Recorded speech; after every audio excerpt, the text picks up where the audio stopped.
मेरा अपना एक मिजाज है, तूफान नूह लाने से आखिर क्या फ़ायदा।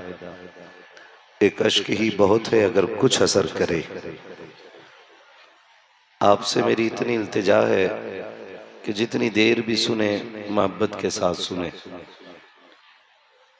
और इंशाअल्लाह वो नौबत नहीं आएगी कि जावेद भाई या कमेटी वाले हजरात मुझसे कहें कि बस कीजिए।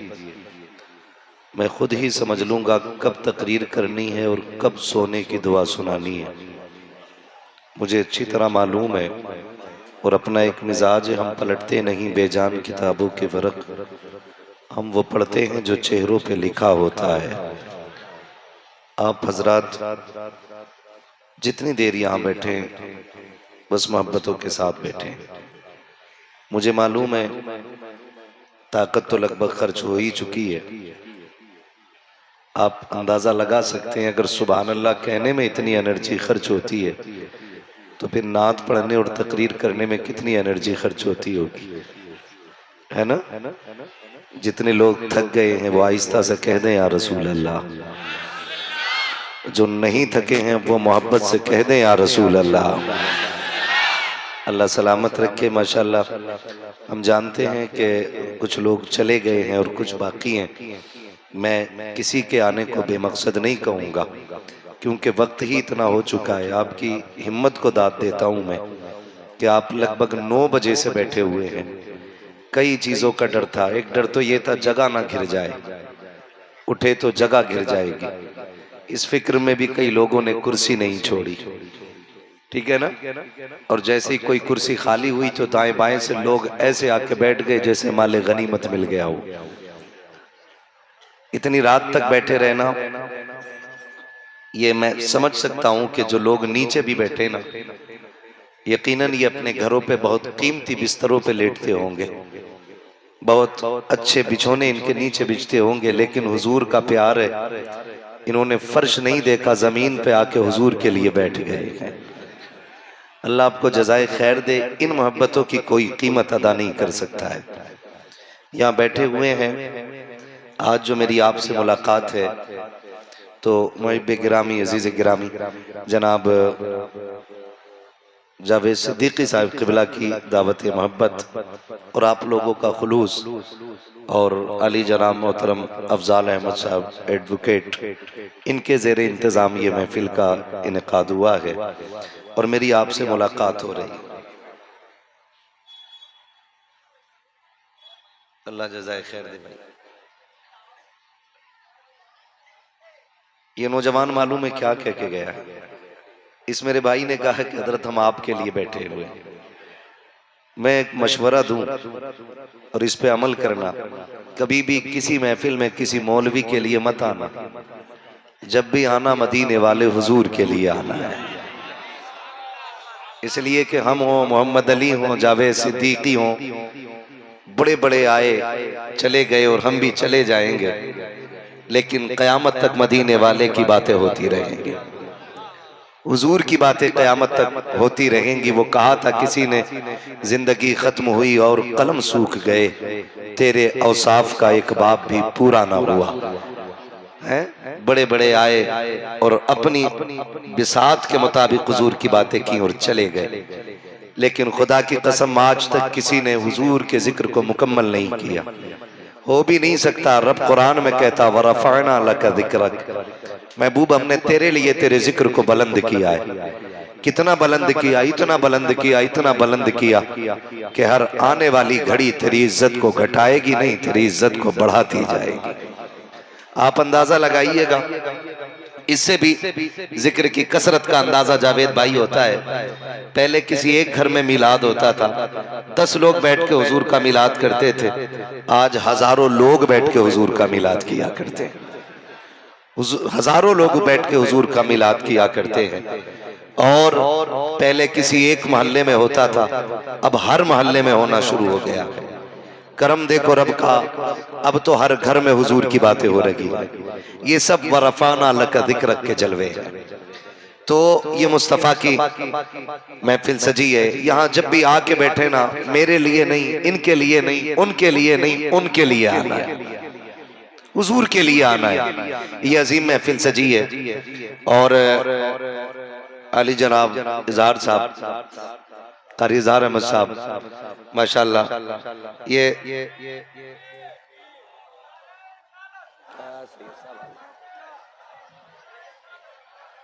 साहब के लिए कुर्सी नहीं डाली।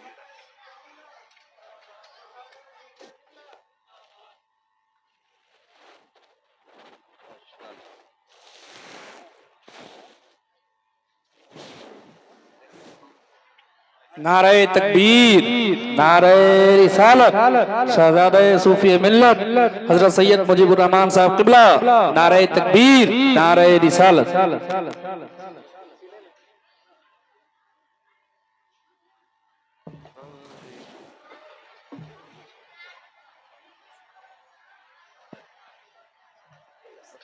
मैंने कई बार सिखा दे। माशाल्लाह माथे की निगाहों से देख रहे हैं कि पीर तरीक़त रहबर राह शरीयत शहजादे सूफी मिल्लत हुजूर सैयद साहब क़िबला की आमद हो चुकी है। हजरत के चेहरे की ज़ियारत करें। ओ भैया कभी कभी चूमने में हाथ खींच ही लेते हो यार, कभी कभी ये मोहब्बत जो है ना अदावत बन जाती है। तो माशाल्लाह सैयद साहब क़िबला तशरीफ फरमा हो चुके हैं और थोड़ी ही देर में माशाल्लाह इस इदारे से तकरीबन 60 तलबा फारिग हो रहे हैं। 20 हाफिज कुरान है माशाल्लाह, 18 हाफिज कुरान है और 42 आलिम दीन फारिग हो रहे हैं। बोल दें सुभान अल्लाह। हाँ, 42 आलिम दीन, 18 हाफिज। यकीनन ये शादाबाद की खुशनसीबी है, ये जमीन की खुशनसीबी है कि इस जमीन पे हुजूर का दीन पढ़ाया जा रहा है। और इस इदारे से फारिग होने वाले तलबा दुनिया के कोने कोने में जाकर के हुजूर के दीन की खिदमत में लगे रहेंगे। यकीनन इस जमीन का एहसान है उन तमाम फारिगीन पर जिनको इस जमीन में आगोश मोहब्बत में लेकर किसी को हाफिज बनाया, किसी को कारी बनाया, किसी को आलिम बनाया। और साथ ही साथ एहसान इन तमाम असातिज़ा इकराम का जिन्होंने बाप से ज्यादा प्यार दे करके तलबा को कुरान की दौलत अता की है। आपसे मेरी बस ये गुजारिश है, ये सोच करके बात सुने कि इंशाअल्लाह अमल किया जाएगा। मैंने आपसे पहले कहा तूफान नूह लाने से आखिर क्या फायदा, एक अश्क ही बहुत है अगर कुछ असर करे। ये इदारे, ये मदरसे, इनका खिदमत दीन में बड़ा अहम किरदार रहा है।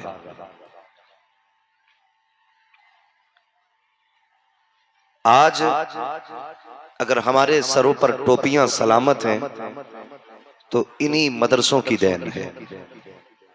हमारे बच्चों को अगर कलमे याद है ना तो इन्हीं मदारिस की देन है। आज आसानी से अगर मस्जिद का इमाम मिल जाता है तो ये इन्हीं मदरसों की देन है।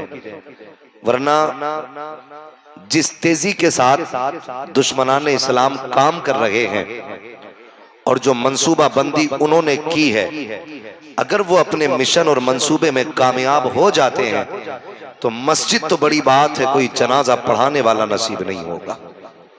मैं अपने तमाम ही मुस्तफ़ा के दीवानों से गुजारिश करूंगा, खुदारा अपने इन इदारों के साथ शाना बशाना खड़े हो जाएं, अपने इन इदारों के साथ शाना बशाना खड़े रहें और अपने उलमा को इतना बेनियाज कर दें कि दीन पढ़ाना तुम्हारा काम है, बच्चों के खर्चे उठाना ये हम मेहनत करने वालों का काम है। ये हमारी और आपकी अव्वलीन कोशिश रहनी चाहिए। वरना याद रखिएगा जिस दिन ये मदरसे बंद हो गए ना, उस दिन बाप की इज्जत करने वाले नसीब नहीं होंगे, उस दिन माँ को एहतराम से माँ कहने वाले नसीब नहीं होंगे। आप खुद गौर कर लें, अगर सिर्फ असरी तालीम से लोग मुहज्जब होते तो अबू जहल को मुहज्जब होना चाहिए था। अगर असरी तालीम से लोग मुअद्दब होते तो अबू लहब को मुअद्दब होना चाहिए था। उनके पास असरी तालीम थी, दीनी तालीम अबू बकर सिद्दीक के पास है, दीनी तालीम फारूक आजम के पास है, दीनी तालीम उस्मान गनी के पास है। आप इनकी जिंदगी को देखिएगा। हम इस बात के मुखालिफ नहीं कि हमारे बच्चे IAS IPS ना बने। हम चाहते हैं हमारे बच्चे IAS भी होने चाहिए, IPS भी होने चाहिए, लेकिन रोना इस बात का है कि जो बच्चे बड़ी यूनिवर्सिटीज में चले गए वो एक्स मुस्लिम बन गए।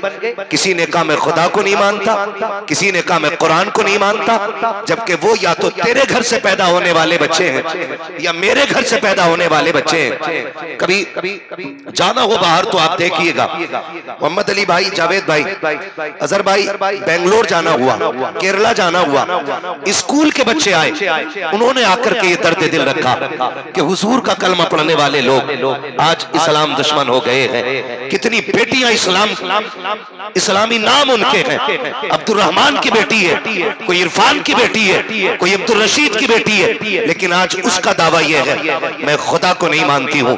वो कहने लगा मुझसे, वो भी स्कूल का साइंस का स्टूडेंट था, उसने कहा जनाब ये बताइए ये बीमारी फैलने की वजह क्या है और इसको रोका कैसे जा सकता है। मैंने बहुत दिमाग लगाया तो सिर्फ इस नतीजे पे पहुंचा, साहिबो अपने बच्चों को 12 घंटे इंग्लिश मीडियम में पढ़ाते हो, 1 घंटा कुरान के लिए देते हो, बहुत कम देते हो। मैं कहता हूं कम से कम 2 घंटे कुरान के लिए दो, और सिर्फ कुरान के लिए नहीं, अपने बच्चों के 15 मिनट सिर्फ तरबियत के लिए आलिम दीन के पास दिया करो। हमारा रवैया ये होता जा रहा है, हमारे बच्चे इंग्लिश मीडियम में पढ़ते तो हैं, उन्हें कुत्ता बिल्ली की तालीम तो आती है, लेकिन उन्हें वो तालीम नहीं आती है जो रब ने अपने महबूब के सीने पे उतारा है। वो कुरान हमारी कौम के बच्चों को नहीं आता है। तहकीक कर लीजिए, जाइए आप देख करके आइए, वो बच्चे जिन्होंने दीन छोड़ दिया है, जो खुदा की खुदाई का इनकार कर बैठे हैं, जो नबी की रिसालत से मुंह कर गए हैं, दावा है मेरा वो एक दिन के लिए मदरसा नहीं गए होंगे। काश उन्होंने 8 महीने अगर मदरसे में गुजारे होते तो जान दे देते, लेकिन नबी का दिया हुआ दीन नहीं छोड़ सकते।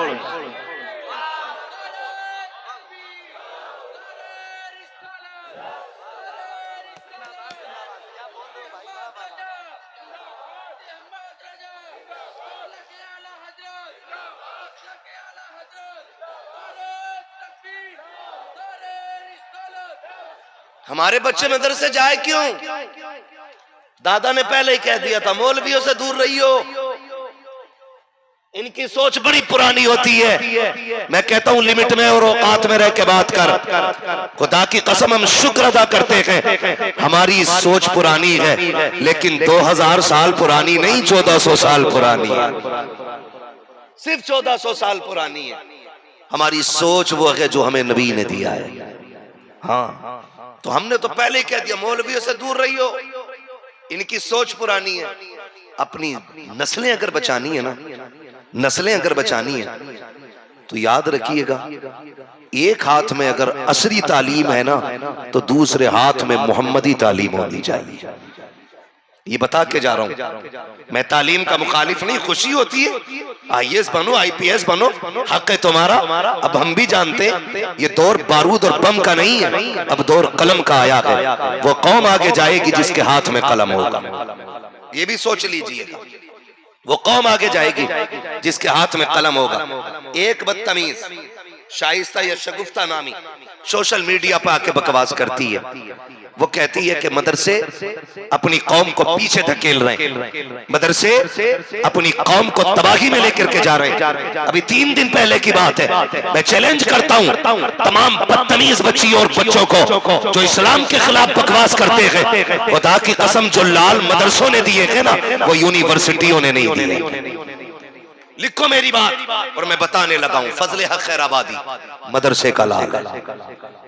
हाँ, फजले खैराबादी मदरसे का लाल है, अल्लामा किफायत अली काफी मदरसे का लाल है, अशफाकुल्लाह खां मदरसे का बेटा है। हो किधर, हो किधर? मदरसे पीछे धकेल रखे।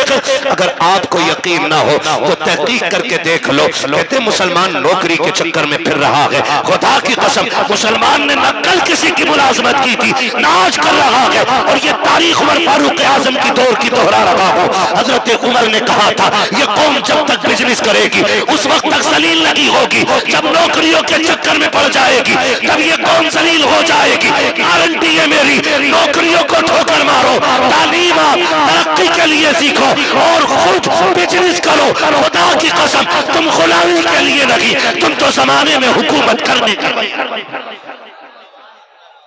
करने आए हो, लेकिन मिजाज बन गया गुलामी का। तालीम का मतलब नौकरी नहीं होता है, ये भी बता दो। तालीम का मतलब नौकरी नहीं है। याद रखिए, जब जेब पे कलम होता ना तो आईएएस भी संभल के बात करता है। जबान अच्छी होती है ना, आईपीएस भी लिमिट में बात करता है। और जब कौम अनपढ़ होती है ना तो वर्दी पहन के ये लुटिया चोर सिपट्टियां आती हैं और 10-5 हजार यूं ऐट के ले जाती हैं, और हम 5,000 दे के कहते फ्री में छूट गए।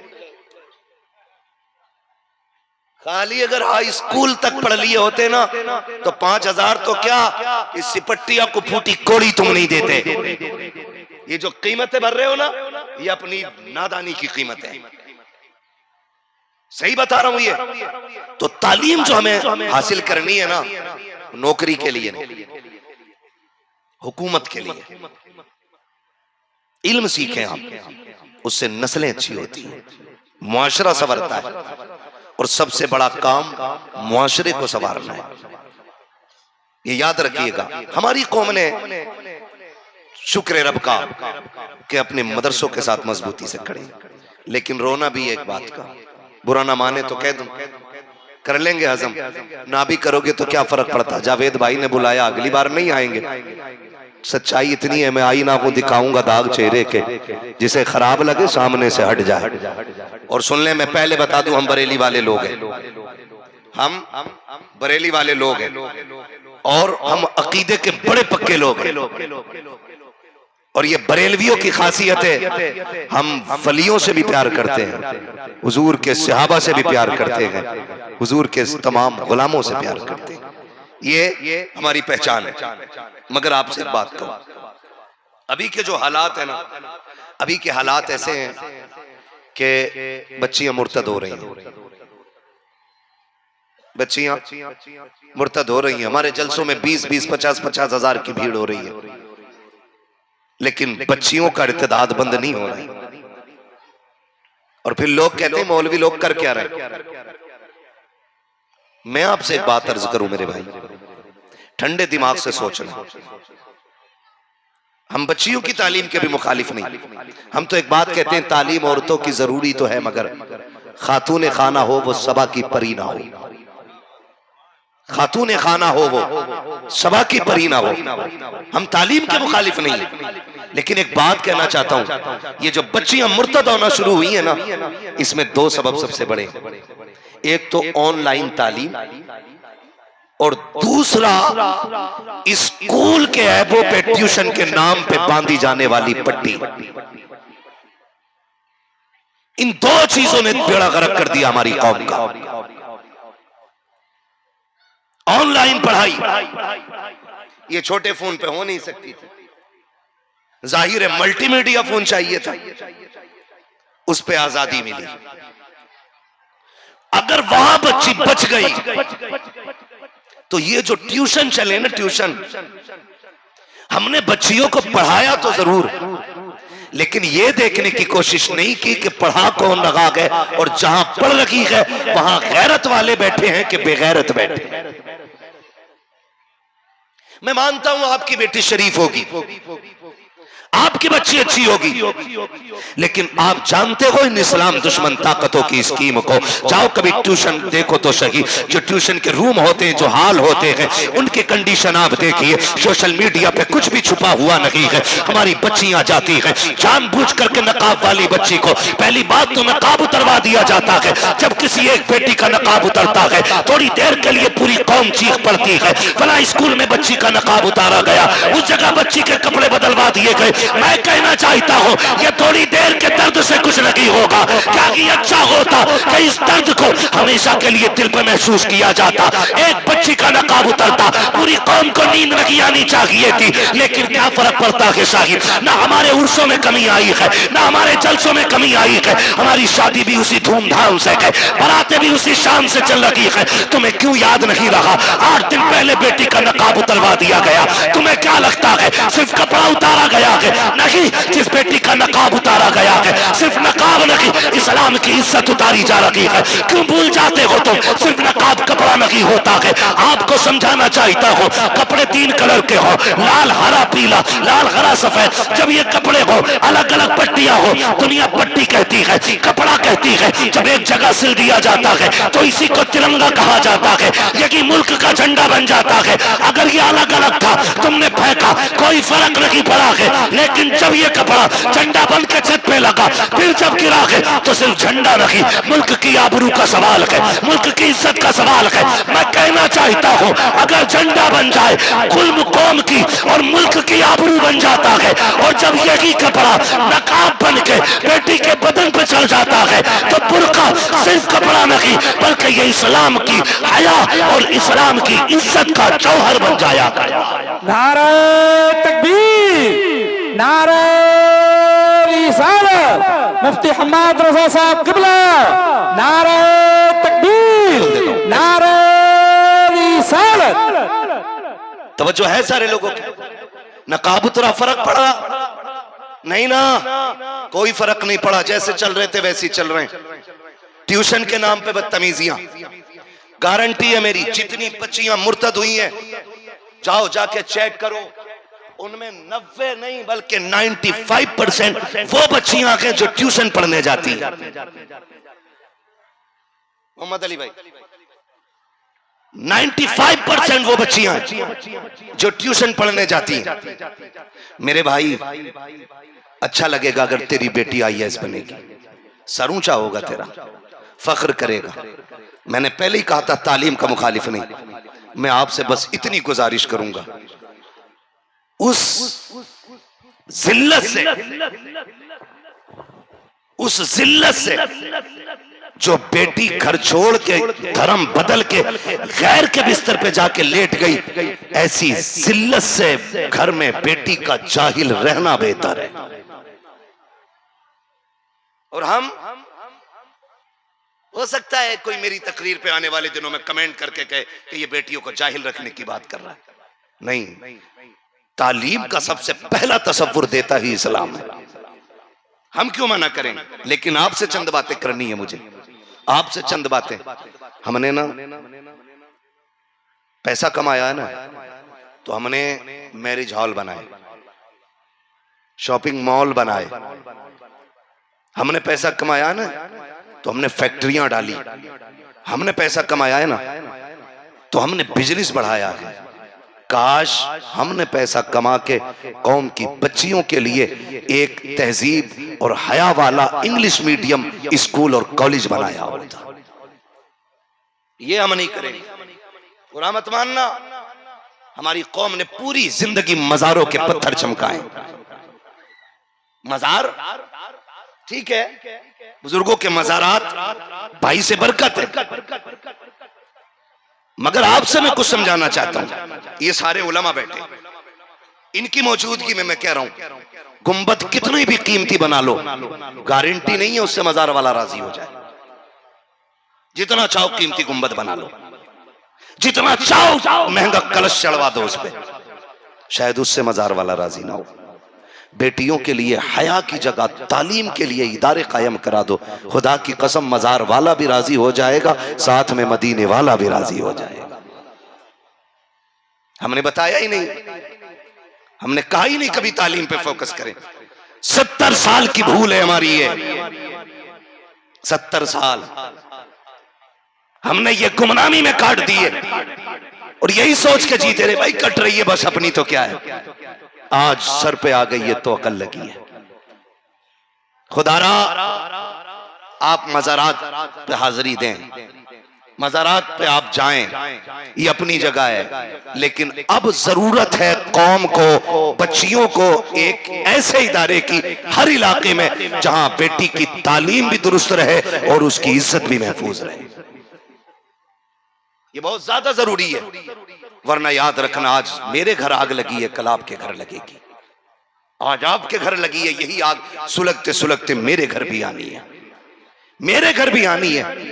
कितना जिगरा हो गया बच्चियों के अंदर के वो जहन्नम जाके खरीद रही हैं, जिनकी बच्चियों को दोज़ख पढ़ाया गया था, आज वो भूल गई दोज़ख का अज़ाब क्या है। और बाप कहता मौलवी जिम्मेदार है, नहीं जी, मौलवी का काम कहना होता है, अमल कराना हम सब की अपने घर की जिम्मेदारी होती है। और एक वजह और है, घर की और बेटियों की इज्जत की बर्बादी में सबसे बड़ा हाथ भाई का भी है।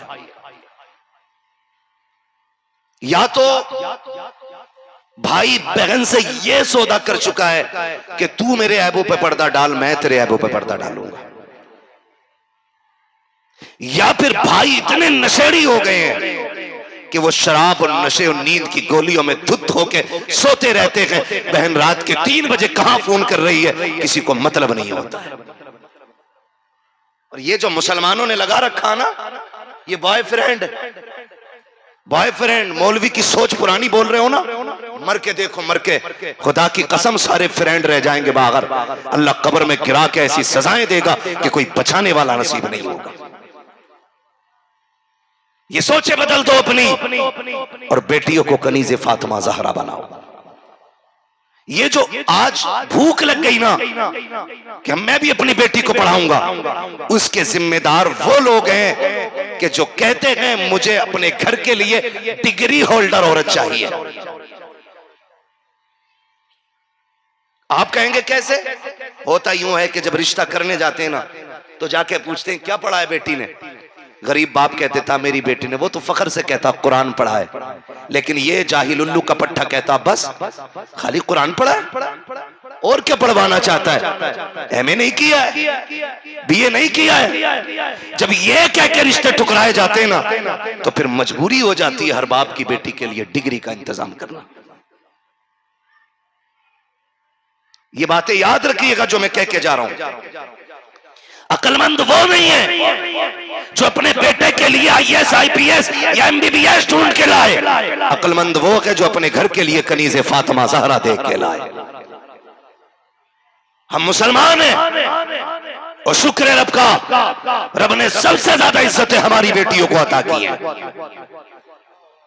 ये वकार सिर्फ हमारी बेटी का है।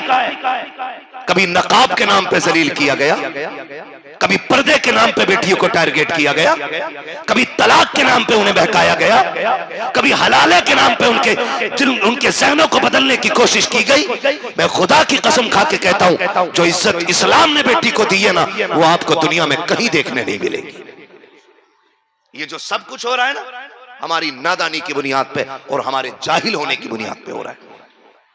जब किसी ने कहा ना हमारी बच्चियों से, देखा इस्लाम बेटी को 4 दीवारी में रखता है, 4 दीवारी में रखता है, उसे कैद कर दिया इस्लाम ने, तो बच्ची का जहन बदल जाता। बात तेरी सही है, बात तेरी सही है। खुदा की कसम इस्लाम ने इज्जत बख्शी है नकाब के जरिए, पर्दे के जरिए। मैं तो खुल के ये बात कहता हूं, अक्सर फ्लाइट वगैरह में सफर रहता है, आप लोग भी चलते होंगे, जो लोग परदेश जिनका आना जाना है उन्होंने भी देखा होगा कि एक फ्लाइट में कुछ भी नहीं तो छोटी से छोटी फ्लाइट में कम से कम 80 से 90 लोग रहते हैं, जो होती हैं 80 से 90, वरना 350, 500, 750 इस तरह से लोग होते हैं। लेकिन उनकी खिदमत करने के लिए कितनी औरतें होती हैं, लड़कियां? 4-5 लड़कियां। जर्नी है घंटे की, 2 की, 3 की, 4 की। मैं लोकल की बात कर रहा हूं। 4-4, 3-3 घंटे की जर्नी में आप देखिएगा। तुम बात करते हो इस्लाम ने जलील किया, इस्लाम ने पर्दा दे के औरत का वकार घटाया।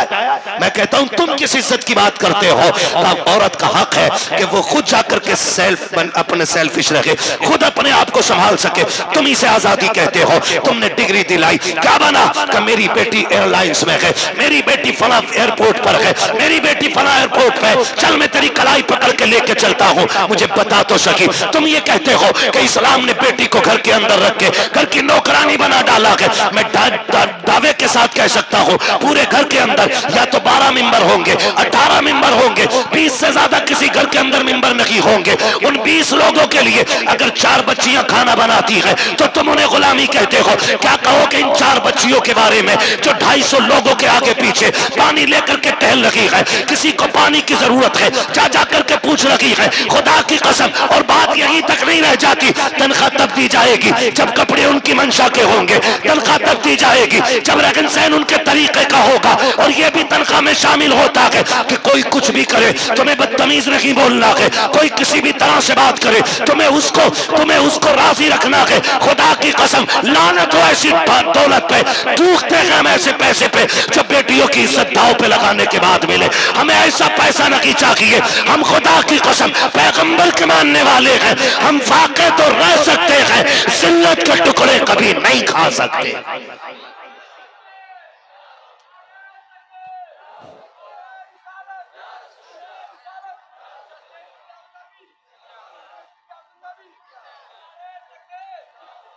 तो भाई अपनी बच्चियों को दीन की तालीम दे।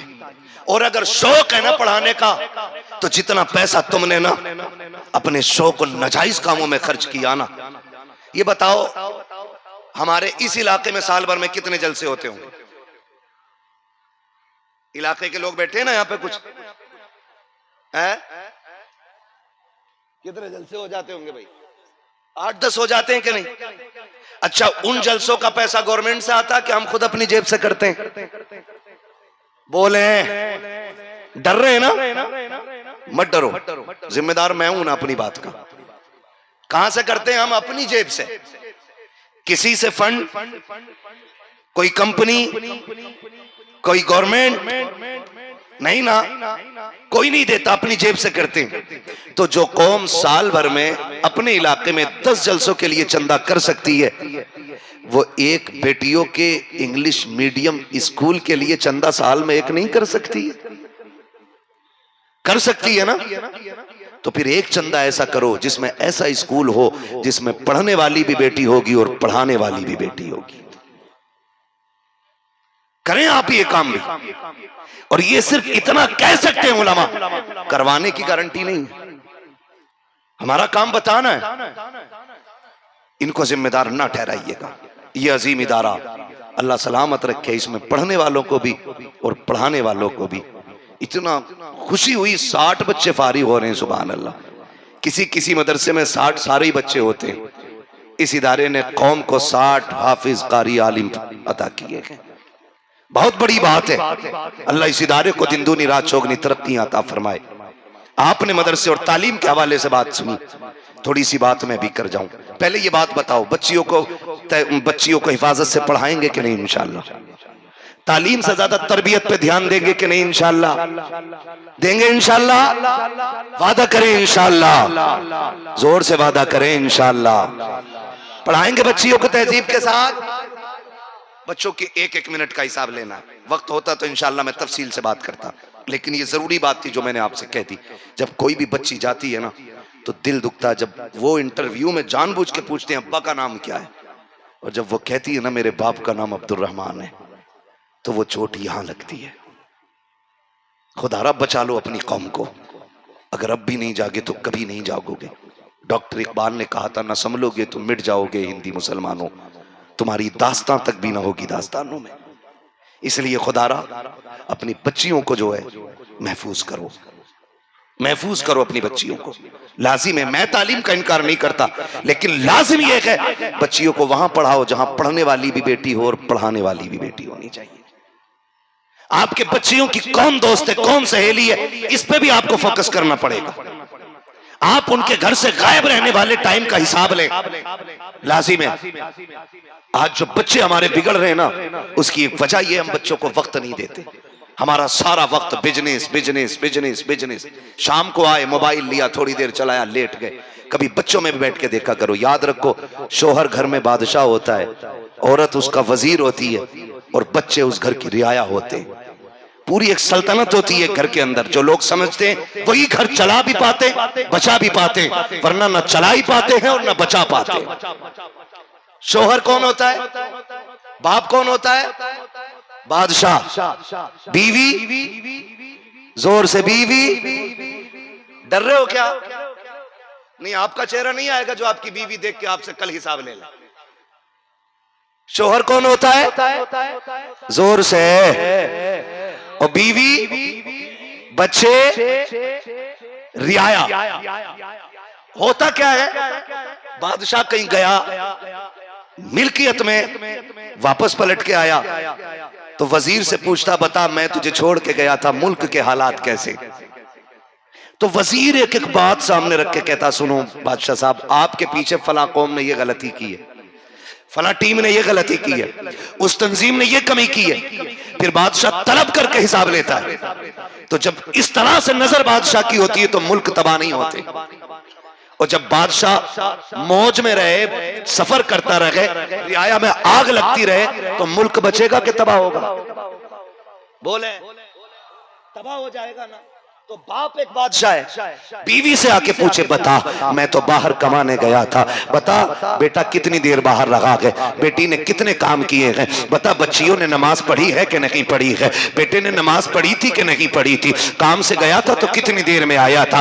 अगर औरत शोहर के साथ वफा करे, और हक यह है कि वजीर वफा करे बादशाह के साथ, तभी सल्तनत बचती है। अगर बच्चों की खता पर माएं पर्दा डालेंगी तो घर बर्बादी से नहीं बच सकते हैं। अगर माएं बच्चियों के साथ तरफदारी करके उनकी गलतियों को शोहर से छुपाएंगी, एक दिन खून के आंसू रोना पड़ता है। इसलिए मैं बेटियों से कहना चाहूंगा कि तुम घर की मलका और वजीर हो, शोहर तुम्हारा बादशाह है। अगर बच्ची खता करे तो उसकी हमदर्दी में पर्दा मत डालना, वरना खून के आंसू रोने पड़ेंगे। अपने बादशाह से जो बात है कह दे, इसलिए कि मुल्क को जितने अच्छे तरीके से बादशाह संवार सकता है, कोई दूसरा नहीं संवार सकता है। तू ये मत सोचना मैं कल संवार लूंगी, बच्ची के डांट दूंगी, तेरी एक सरासी लापरवाही पूरी कौम को शर्मिंदा कर सकती है। इसलिए मैं कहना चाहता हूं, अपने घरों को सल्तनत का निजाम दो। औरतें शोहरों से वफा करें, बहन भाइयों से वफा करें, भाई बहनों से वफा करें। जब रिश्ते वफादारी में आकर के एक चमन बनता है,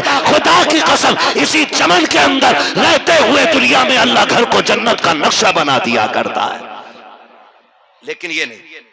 अब आपसे आखिरी गुजारिश, ये दीन जो हमने सीखा और सिखाया, आपने मौलाना क्या नाम था, इरशाद रब्बानी बनारसी साहब, उनसे भी आपने गुफ्तगू सुनी है।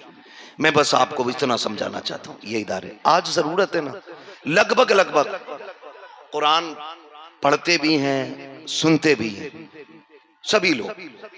कोई कुरान से इतना दूर नहीं है कि जो कुरान ही को भूल बैठा हो। कुरान पढ़ते भी हैं, सुनते भी हैं। एक तीसरे काम की जरूरत है, कुरान पढ़ते भी हैं, सुनते भी हैं। गुजारिश है कुरान से इश्क किया जाए, कुरान से प्यार किया जाए, कुरान से मोहब्बत की जाए। जब बंदे को किसी चीज से मोहब्बत हो जाती है तो वो उसके बगैर रहता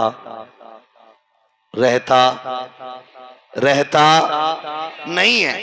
जब हमें कुरान से मोहब्बत होगी ना तो हम कुरान के बगैर रह नहीं पाएंगे। मोहब्बत बड़ी चीज होती है, बड़ी चीज होती है। ये मोहब्बत बंदे को खुदा तक पहुंचाती है। तारीख में बहुत बड़ा नाम है हजरत अब्दुल्ला इब्ने मुबारक, सुना होगा शायद आपने। हजरत अब्दुल्ला इब्ने मुबारक फरमाते हैं कि मैं अपनी जवानी के दिनों में एक लड़की पे आशिक हो गया, इश्क कर बैठा। कहते हैं जब मुझे लड़की से इश्क हुआ ना, मैं रात को उससे मिलने जाया करता था। जब रात को उससे मिलने जाता तो सर्दी की रातें थी। एक दिन हुआ यूं कि इमाम साहब ने किरात लंबी कर दी। कहने लगे मुझे बड़ा गुस्सा आया। कि रात बीत रही है और इमाम साहब रात लंबी करते जा रहे हैं। कहने लगे मुझे गुस्सा तो आया, लेकिन जैसी फारिग होके गया ना, मैं जिससे मोहब्बत करता था उससे मिलने के लिए, कहते मैं खड़ा रहा, खड़े खड़े खड़े खड़े, सहरी का वक्त आ गया, वो मिलने नहीं आई। बहुत गौर से मेरी बात सुनिएगा, वो मिलने नहीं आई। कहते फिर मेरे दिल ने कहा मजबूरी रही होगी, कोई परेशानी आ गई होगी, इसलिए कि जिससे मोहब्बत करता ना बंदा, कभी उस पर गुस्सा नहीं आता है, कभी उस पर गुस्सा नहीं आता है। आपने नहीं देखा कि पराये बच्चे को आदमी 3-4 थप्पड़ मार देता, फर्क ही नहीं पड़ता, अपने को बाप 2 थप्पड़ मार के भी रोने बैठ जाता है। ये मोहब्बत होती है। तो कहने लगे जब सहरी का वक्त हुआ, वो आई, उसने आके कहा मजबूरी थी, मेरे घर मेहमान है, मैं आज आपके साथ बैठ नहीं सकती। कहते हैं उसने इतना कहा, मैं मुलाकात करके चला। कहते हैं किसी और ने नहीं, मेरे दिल ने अंदर से कहा, मेरे ज़मीर ने अंदर से कहा, अब्दुल्ला इब्ने मुबारक सुन तो सही, एक लड़की के लिए रात काटी जा सकती है, खुदा के लिए तहज्जुद में पूरी रात नहीं गुजारी जा सकती है। इसके लिए रात काटी तो क्या मिला, काश खुदा के लिए रात काट देते। कैसे इस ख्याल का आना था, बस फिर दिल कुरान से लग गया, दिल कुरान से लग गया। फिर अल्लाह ने अपने वक्त का वली कामिल बना दिया, अपने वक्त के मुहद्दिस भी बने, बहुत बड़े अल्लामा बने।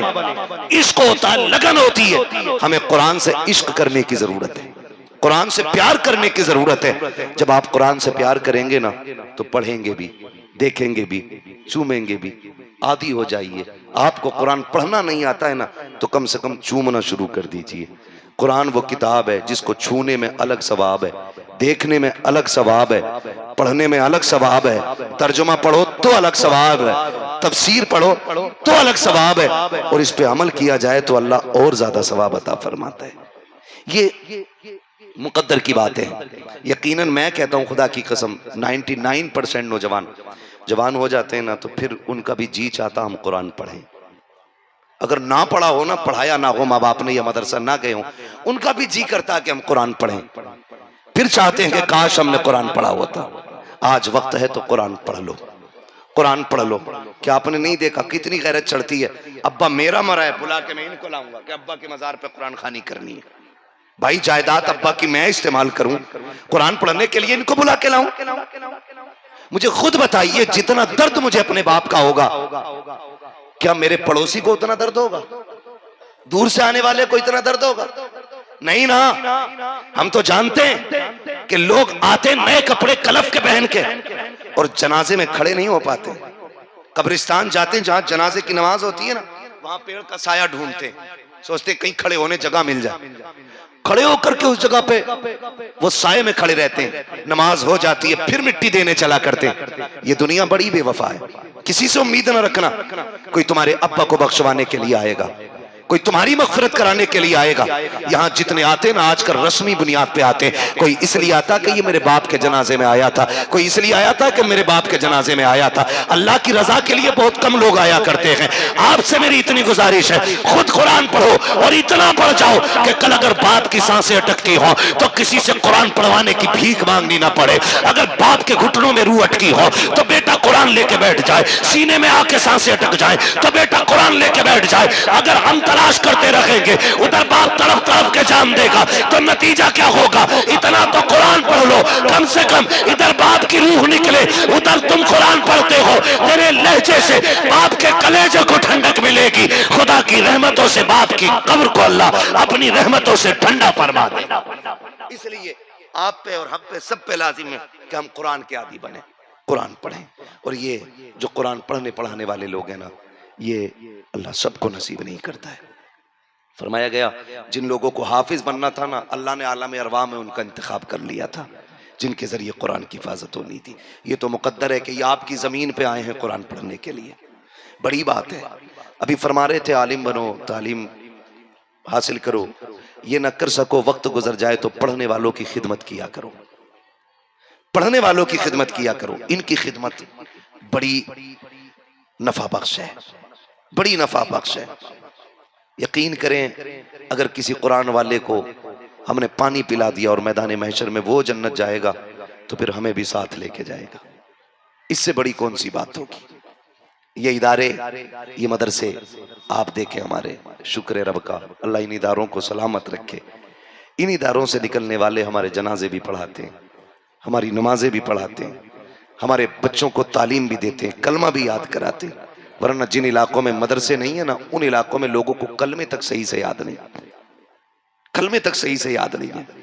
बरकत वाली जमीन है। कुछ दिन पहले एक जलजला आया, पूरा इलाका तबाह हो गया, एक छोटी सी बस्ती बाकी रह गई थी। सारे साइंटिस्ट, यूरोप की बात है ये, उस इलाके में मशीनें लेके पहुंच गई। यहां जमीन में क्या बात है कि हर शहर की बिल्डिंग है और मकान नेस्तो नाबूद हो गए, ये गांव क्यों नहीं उजड़ा। जब जाके मशीन लगाई ना, तो मशीन ने बताया जमीन यहां भी वही है जो फला जगह की जमीन है। कहा फिर गिरे क्यों नहीं। फिर एक अल्लाह वाले ने कहा था कि जिस जमीन पे मदरसे कायम होते हैं उस जमीन पे जलजले नहीं आया करते हैं।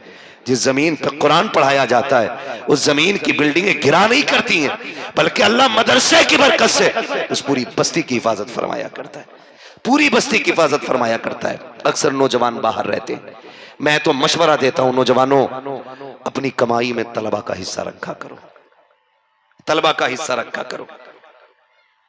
इसलिए कि हम अपने काम में मसरूफ रहते हैं। जरूरी नहीं है जब हम हादसे के शिकार हो रहे हों उस वक्त किसी के हाथ उठे हों, लेकिन इतना जरूर है अगर तुमने 1 रुपया भी दिया है ना इदारे को, तो जब आप मुसीबत में घिरे होंगे उस वक्त शायद आपके पैसे का लुकमा किसी कुरान वाले के हलक से उतर रहा होगा। अल्लाह उसी लुकमे की बरकत से तुम्हारी मुसीबतें टाल देगा। इनकी खिदमत करना बड़े सवाब की बात है, बड़े अजर की बात है। मुझे बात याद आ रही है, हाँ, एक यही इदारा मदरसा, इस इदारे ने कितनी माओं को जन्नती लाल दे दिए, कितनी बहनों को जन्नती भाई दे दिए। हमारी कौम ना मुल्ला जी कहती है, हाफिज जी कहती है, ज़कात खोर कहती है, चंदा खोर कहती है पढ़ने पढ़ाने वालों को। मेरी गुजारिश है ज़बान को लगाम दो। फरमाया गया हो सकता अगर उलमा की मुखालफत करोगे अल्लाह तुम्हें कुफ्र पे मौत अता करे। इस चीज से डरा करो कहीं कुफ्र पे मौत ना आ जाए। बात बात पे ताने, कुरान वालों को ताने, ज़कात वाले जा रहे हैं, खैरात वाले नहीं। ये ज़कात खैरात वाले नहीं, ये हुजूर के दीन के वारिस जा रहे हैं। इनके कंधे पे हुजूर के दीन की जिम्मेदारियां हैं, ये हुजूर के दीन की जिम्मेदारी उठाने वाले लोग हैं। इन्हें ज़कात खाने वाला कहते हैं हम लोग, इन्हें खैरात खाने वाला कहते हैं नहीं, ये हुजूर के दीन के वारिस हैं। भी आपने सुना था कि जब ये चलते हैं तो मछलियां इनके लिए दुआए मगफिरत किया करती हैं, मछलियां कुरान वालों के लिए दुआए मगफिरत किया करती हैं। और यूं ही कुरान नहीं आता है, यूं ही दीन नहीं आता। ये जो 60 बच्चे हैं तकरीबन बाहर के होंगे ना, इसमें बाहर के बच्चे हैं कि सारे यहाँ के, बाहर के बच्चे भी हैं ना, कुछ यहाँ के भी बच्चे, बाहर के भी बच्चे। आप एक बात बताइए, बाहर के जो बच्चे हैं वो रोज तो नहीं आते होंगे, यहां रह के पढ़ा होगा ना उन्होंने, यहां रह के पढ़ा होगा ना। इस इमारत की बुलंदी बता रही है, ये एक नहीं सैकड़ों लालों को अपने सीने के अंदर पाल रही है। पढ़ते हैं कि नहीं? अच्छा अब मुझे एक बात रुक के बताएं, जो पढ़ते हैं ये भी किसी माँ के लाल होंगे, होंगे कि नहीं? ये भी मदरसे वाले जितने आए हैं इनका भी कोई बाप होगा, बहन भाई भी होंगे। अब यहीं रुक के सोचें, हम परदेश जाते हैं तो हमें अपनों की जुदाई रुलाती है कि नहीं? हम दूर होते हैं तो अपनों की याद आती है कि नहीं? ये बेटों से बात कर रहा हूं, मां की नहीं पूछी अभी मैंने, मैं बेटों की बात कर रहा हूं। जब परदेश कोई जाता है ना तो मां की याद रुलाती है। क्या ख्याल है उस मां के बारे में जो कभी बिंदे के मां के लाल को कभी सोई ना हो? उस बाप के बारे में क्या कहते हो जो शाम को थक के आता था, बेटे को सीने से लगाता था, थकन उतर जाती थी। जब बेटा मदरसे आया होगा तो क्या उसे बेटे की जुदाई का एहसास नहीं हुआ होगा? क्या मां को बेटी की रुखसती का ख्याल नहीं आया होगा? बड़े बड़े लाल बैठे हैं, कोई ऐसा नहीं जिसने माँ को ना छोड़ा हो, जिसने बाप की शफकतों से दूरी इख्तियार ना की हो। खुदा की कसम सारे दूरी इख्तियार करते हैं, हर माँ को अपना लाल प्यारा होता है। ये मदरसे हैं, इदारे हैं, उम्मीद करता हूँ शायद यहाँ भी चारपाई और बिस्तर नहीं होंगे, यहाँ भी बच्चे फर्श पे लेटते होंगे। अक्सर इदारों का हाल यही होता है, जमीन पे बच्चे लेटा करते हैं। मैं आपसे पूछना चाहता हूँ, हमारे घरों की कंडीशन आप देखिए, बच्चा अगर नंगे पैर जमीन पे चल जाए, माँ दौड़ जाती है, कहती चप्पल पहन ले, कहीं तुझे ठंड ना लग जाए, तुझे ठंड ना लग जाए। अगर सर्दी में बच्चे लेटा करते हैं तो माँ 3 बार उठ के चेक करती है, कहीं मेरे बेटे का चेहरा तो नहीं खुल गया है, कहीं पैर तो नहीं खुल गए हैं। माँ उठ उठ के बेटे को कंबल उड़ाया करती है। ये माँ का प्यार हुआ करता है। लेकिन जब बात कुरान की आई है, जब बात इल्म दीन की आई है, इसी माँ ने बेटे को रसूल की रहमतों के हवाले किया है, खुदा की रहमतों के हवाले किया है। वो माँ जो बेटे को दिन रात देख करके सुलाया करती थी, आज मकतब भेज रही है। जब ये घर से चलते हैं, खुदा की कसम ऐसा नहीं होता है कि ये हंसते खेलते आ गए हो। जब बच्चों ने घर छोड़ा होता है तो माँ की आंखों में भी आंसू होते हैं, बाप भी तन्हाई में रोता है, बहनें भी भाइयों को तैयार कर देती है, लेकिन फिर भी रोया करती है। खुदा हाफिज कह के भाइयों को भेज दिया जाता है। मैं पूछना चाहता हूँ, चल जाके माँ से पूछ तो सकी, आज हमें ये पढ़ने वाले ऐसा लगता है फ्री की तालीम है, पढ़ने वालों पे मेहनत रही है, बड़ी कुर्बानियां होती हैं कुरान वालों की, तब जाके कुरान सीने में आया करता है। माँ की ममता की कुर्बानी दी है, तब जाके कुरान मिला है, बाप की शफकतें कुर्बान की है, तब जाके कुरान मिला है, भाइयों से दूरियां इख्तियार की है, तब जाके कुरान मिला है, बहन की मोहब्बत को ठुकराया है, तब जाके कुरान मिला है। इतनी आसानी से कुरान मयस्सर नहीं होता है। जरा समझो तो सही, बच्चे जब घर छोड़ा करते हैं, सब कुछ छोड़ करके मकतब की तरफ आते हैं, मदरसे में आए हैं। मदरसे की कंडीशन में आपको बताऊं, पहली बात तो हम उश्र ज़कात खैरात अब सारी पीरों को देने लग गए हैं। अब मदरसे के हिस्से में 10 रुपए की रसीद रह गई है। क्या 10 रुपयों से इदारे चलेंगे? आपसे मेरी इतनी गुजारिश है, अपने इदारों का खास ख्याल रखिएगा। जब ये मदरसे में बच्चे आते हैं, इनके खाने का इंतजाम जो करते हैं, अल्लाह उन्हें सलामत रखे। लोग अपना घर नहीं चला पाते हैं, मुबारकबाद के लायक हैं वो लोग जो सैकड़ों बच्चों के खाने का इंतजाम करते हैं। जब मदरसे के अंदर आते हैं, नमक कम भी हो सकता है, नमक ज्यादा भी हो सकता है। जो बच्चा घर के अंदर ज्यादा नमक की वजह से माँ से लड़ जाता था, आज गर्दन झुका के खा रहा है। जो कम नमक की वजह से खाना हटा दिया करता था, आज चुपचाप खा रहा है। पूछ तो सकी ये किस लिए है? वो कहेगा ये कुरान की मोहब्बत में कर रहा हो, ये दीन की मोहब्बत में कर रहा हो। ये मदरसे में आने वाले लोग जब मदरसे के अंदर तालीम हासिल करते हैं, हमने तो मिजाज बना दिया है कि ये गरीबों की तालीम है, ये मोहताजों की तालीम है। खुदा की कसम ये गरीबों की नहीं, ये सबसे अमीर की तालीम है, ये सबसे ज्यादा दौलत वालों की तालीम है। इसलिए कि दुनिया की सारी दौलत एक पल्ले में रखी जाए, कुरान जैसी दौलत दूसरे पल्ले में रखी जाए, सारी दौलत कम पड़ जाएगी, कुरान का हम पल्ला नहीं हो सकती। नारे तकबीर, नारे रिसालत, जश्न दस्तार बंदी, मुफ्ती हम्माद रजा साहब किबला, नारे तकबीर, नारे रिसालत। माशाअल्लाह ये फारिगीन की नूरानी जमात आ रही है।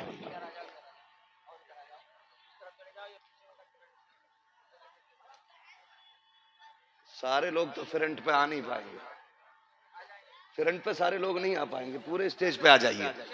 हाँ, जहां जगह मिले वहीं बैठ जाए। 2 लाइन बना के बैठ जाएं। माशाअल्लाह, बैठो भैया बैठो।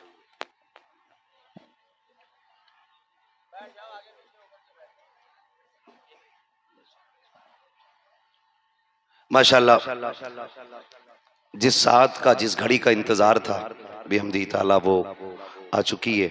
और हम माथे की निगाहों से इन फारिगीन के सरों पे रखे जाने वाले ताज देखेंगे।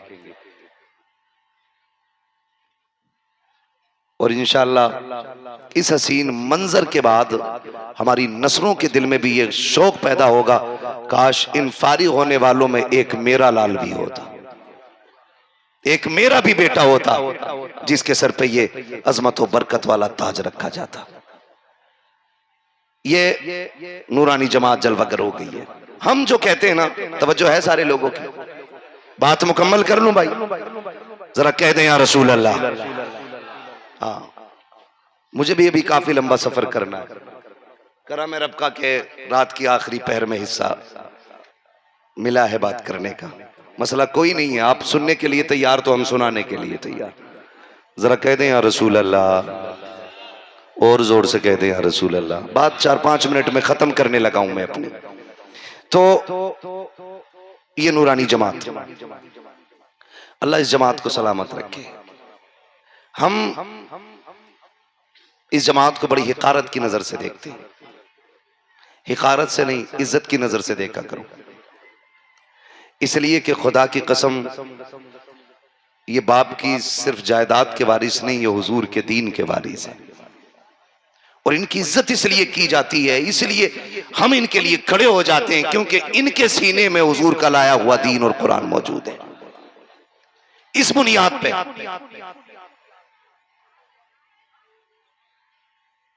आमिर साहब तशरीफ ले आओ, ड्यूटी पूरी हो गई। तो ये मुबारक जमात, आप तवज्जो करें, मैं अर्ज कर रहा था इन मदरसों के कुर्बानियां, माँ बाप से दूर रहने के बाद दीन मिलता है, दीन मिलता है। आप समझते हो? वही लोग समझ सकते हैं जिन्होंने कभी मदरसे को करीब से देखा होगा, जो कभी आए होंगे, कभी इनमें बैठे होंगे, कभी इनके साथ खाना खाया होगा, कभी इनके साथ पानी पिया होगा। हमारे बच्चे ना फ्रिज का ठंडा पानी पीते, लेकिन कुरान पढ़ने वाले वही टंकी का गर्म पानी पी के दीन से बगावत नहीं, दीन से वफा करके दिखाते। ये कुर्बानियां इनकी। हमारे बच्चे जब मक्खन पराठे खाते हैं, उस वक्त में ये पतली दाल और चावल खा के वक्त गुजारते हैं। और हम फिर भी कहते हैं कि ये लोग ऐसे होते हैं, वैसे होते हैं। खुदा की कसम, ये लोग सच्चे होते हैं, यही लोग सच्चे होते हैं, और इनकी कुर्बानियां होती हैं। आप मदरसे में देखें, अक्सर आप देखेंगे कि मदरसे के तलबा फर्श पे लेटा करते हैं। रात के 3 बजे उठ के वजू करना, उस्ताद को 3 बजे उठ के बच्चों को पढ़ाना मामूली बात नहीं है। 2 दिन बंदा 3 बजे उठ जाए ना, अगले दिन ग्लूकोज की बोतल लगवाता है। सलाम करो इन कुरान पढ़ने वालों को भी, पढ़ाने वालों को भी।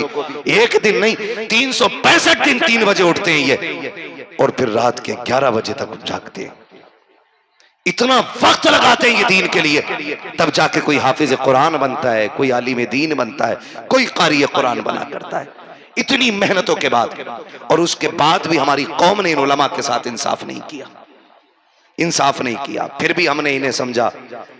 दावत अगर हमने की तो मैयत में दावत की, तीजे में दावत की, 40वें में दावत की है। सिर्फ उलमा तीजे 40वें के लिए रह गए? नहीं, अल्लाह तौफीक दे तो कभी बेटे के वलीमे में भी दावत कर, कभी बेटी के निकाह पे भी इनको बुला, कभी नियाज में भी बुला लिया कर। सिर्फ तीजे 40वें के लिए हमने समझ रखा ये मदरसे। याद रखिएगा, ये मदरसे तीजे 40वें पे नहीं, मदीने वाले के करम से चला करते हैं, करम से चला करते। हालात हमारे देखिए, अब्बा मर जाए, एक जोड़ा लाएगा मार्केट से जाके, उसमें तेल, कंगा, शीशा, टोपी, और सीधे लेके इमाम साहब के पास या किसी कुरान वाले के पास, हुजूर ये लें। क्या है? अब्बा मर गए थे, सवाब के लिए आप ही याद आए। क्यों? ये इतने बड़े मोहताज दिख रहे हैं इमाम, इन्हें तीजे 40वें का दिया जाता है, और मिजाज बना दिया है। अखबार में, इश्तिहार में भी नाम डाला जाता है, तो लिखा जाता है ये देखो लावारिस लोग हैं, ये यतीम है, इनकी मदद करो, लहजा संभाल, औकात में रहे। ये लावारिस नहीं है, तू लावारिस होगा। तलबा की वो जमात है जिसका काबे वाला भी वारिस है, मदीने वाला भी वारिस है। हाँ, कोई यतीम लिख रहा है, कोई लावारिस लिख रहा है, शर्म नहीं आती है? ये लावारिस नहीं, ये हुजूर के दीन के वारिस है। और जा, चैलेंज है मेरा, तेरा बेटा तो नाजों में पला है ना, तेरे बेटे ने तो मक्खन पराठे खा के गुजारे। देख, गारंटी है मेरी, आ रहे दिसंबर जनवरी की ठंडे झोंके, एक बार अपने बच्चे को 3 मिनट जमीन पर लिटाना, और फिर देखना नाक कैसे चलती है और पसली कैसे चलती है। 3 मिनट में फेफड़े जाम हो जाएंगे, लेकिन आ इन मदरसे वालों को देख, 365 दिन जमीन पे लेटते हैं। हमारे बच्चे गीजर गर्म पानी से वुजू करते हैं, ये टंकी के ठंडे पानी से वुजू करते हैं। लेकिन खुदा की कसम इतनी उम्र में मैंने आज तक नहीं सुना है कि कोई मदरसे में सर्दी लग के मर गया हो, कोई निमोनिया से मर गया हो, कोई खांसी से मर गया हो, कोई ठंड से मर गया हो, किसी के फेफड़े जाम हो गए हो। आज तक मैंने किसी को सर्दी की वजह से मरते नहीं देखा है। जबकि हकीकत ये है, जब हम घर के अंदर सोते हैं 3 मरतबा माँ कंबल संभालती है, 2 मरतबा बाप उठ के देखता है। लेकिन ये कुरान पढ़ने पढ़ाने वाले लोग जिन कमरों में लेटे होते हैं, गद्दे बड़े कमजोर होते हैं, ओढ़ने के लिए रजाई भी अच्छी नहीं होती है, उसमें भी सोते सोते बिस्तर से नीचे आ जाते हैं। घर में तो माँ रजाई उड़ाती है, बाप संभाल देता है, लेकिन मदरसे में कोई संभालने वाला भी नहीं है, कोई उड़ाने वाला भी नहीं है। कोई आधा खुला है, कोई पूरा खुला है, कोई आधा बिस्तर पे है, कोई पूरा बिस्तर से नीचे है। लेकिन खुदा की कसम कोई बीमार नहीं मिलता है। आपको पूछो कैसे, तो मैं बताऊंगा। हमारे बच्चे 2 मिनट घर में रखे बीमार हो जाते हैं, ये 365 दिन बीमार नहीं होते हैं। वजह सिर्फ ये है, जो घर पे रहते हैं माँ बाप हिफाजत करते हैं, जो मदरसे आ जाते हैं उनकी रसूल पाक हिफाजत करते हैं। सबको अपनों की फिक्र होती है, जब बच्चे मदरसे आ जाते हैं तो फिक्र मदीने वाले को करनी पड़ जाती है। और जब हुजूर फिक्र करने लग जाए, खुदा की कसम ये तो दुनिया है, महशर का नक्शा बदल जाएगा। हुजूर की फिक्र, ये हुजूर के घर के मेहमान, इनकी खिदमत करना हमारे लिए बाइसे बरकत है। शायद किसी पीर से जाके बरकत का तावीज मांगो तो एक कहेगा गले में लगाइए, एक सर के ऊपर लगाइए, एक पीछे लगाइए, एक आगे लगाइए, ये आपको दे सकता है। लेकिन एक वजीफा, एक तावीज मैं दे के जाना चाहता हूँ। जाओ, जिसके बिजनेस में बरकत ना हो, घर में रिस्क में दिक्कत हो, परेशानियों में घिरा हो, तो कोई बहुत बड़ा तावीज नहीं, कोई डोरी नहीं, कोई कागज नहीं, कोई मुश्क जाफरान नहीं, मदरसे आना, अपने ही इदारे के कारी आमिर साहब से आके कहना एक हुजूर का मेहमान हमारे हवाले कर दो।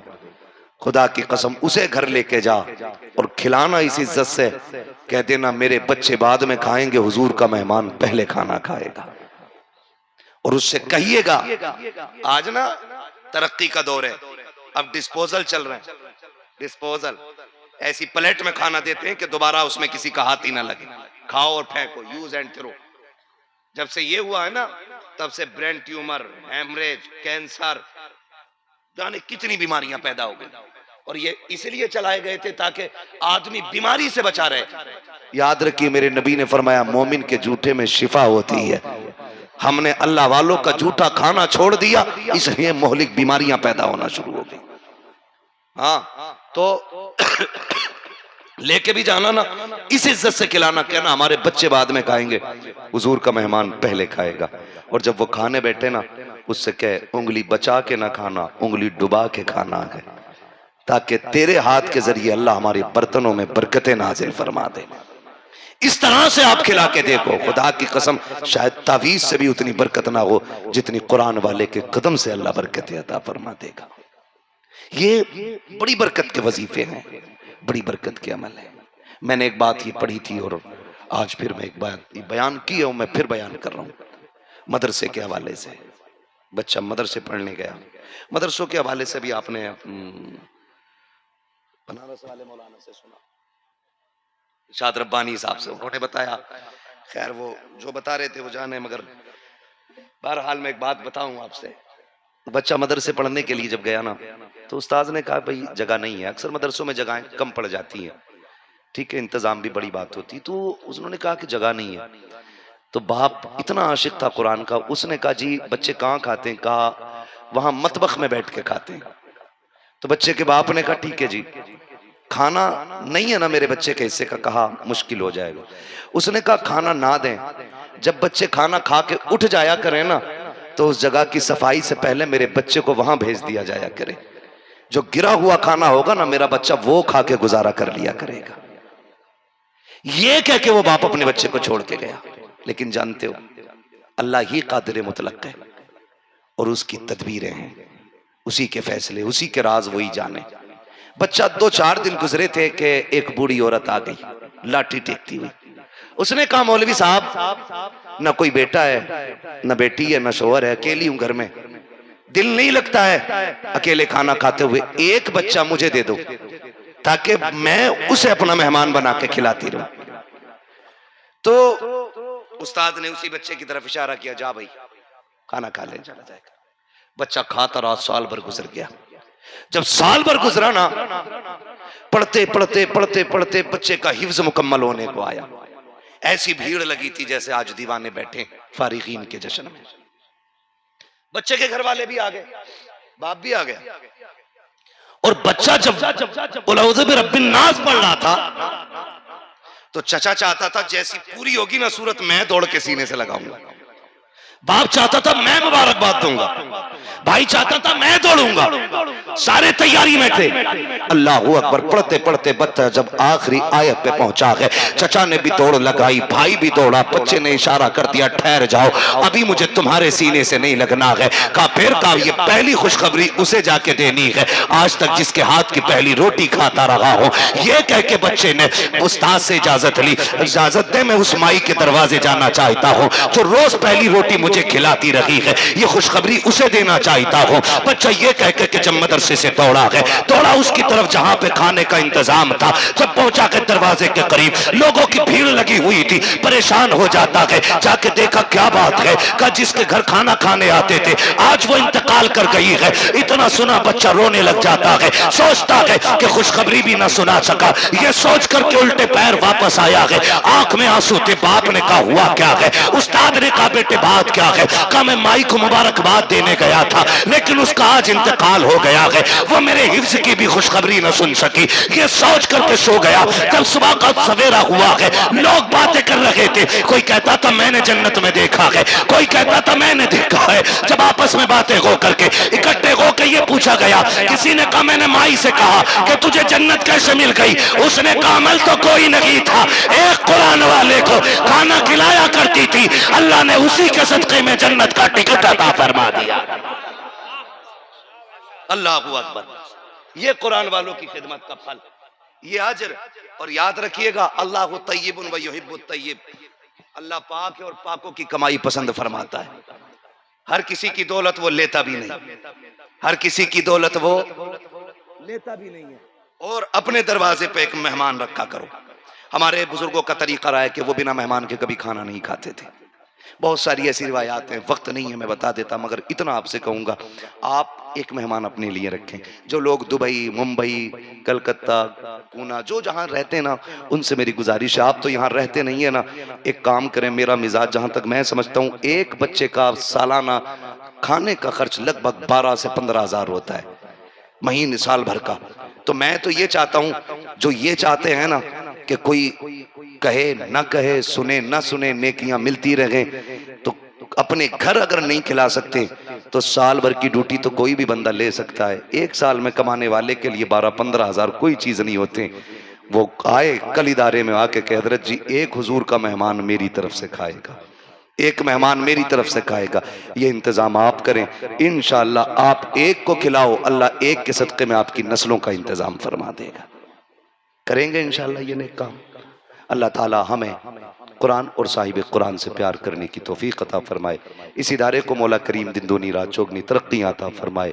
हमारे अफजाल भाई और इनके जितने भी कमेटी के मेंबरान और अफराद हैं, अल्लाह सबको बेपनाह बरकत अता फरमाए। मुबारकबाद के लायक हैं वो तमाम माएँ जिन्होंने इन बेटों को दूध पिला के पाला है। मुबारकबाद के लायक हैं वो तमाम वालिद जिन्होंने इन बच्चों को खून पसीने की कमाई खिलाई है। अल्लाह ने बदले में इन्हें इल्म की दौलत अता की है। मुबारकबाद के लायक हैं वो बहनें जिन्होंने इन भाइयों की खिदमत की है, जो मदरसे से लौट के जाकर के शायद फ्रिज, वॉशिंग मशीन आपको दुबई, कश्मीर, कन्याकुमारी का टिकट न दें, अलबत्ता जब ये घर जाएंगे तो साथ में जन्नत का टिकट लेके जाएंगे। अल्लाह इन नस्लों से कुरान के कारी पैदा फरमाए। जिन असातिज़ा ने मौला करीम मेहनत की है, इनको पढ़ाया है, अल्लाह उनको दिन दूनी रात चौगनी तरक्की अता फरमाए। फरमाया गया लक़द कान लकुम फ़ी रसूलिल्लाहि उस्वतुन हसना, मेरे महबूब की ज़िंदगी आपके लिए बेहतरीन नमूना है। हुजूर के किरदार को अपनाने की कोशिश करें, ज़िंदगी को बेहतर से बेहतर बनाने की कोशिश करें। बस जो हुए अगलात उनको माफ़ फरमाए रब्बे कायनात। ज़िंदगी ने दिया साथ, फिर होगी मुलाकात, चमन रहा फूल खिलेंगे, ज़िंदगी रही फिर मिलेंगे।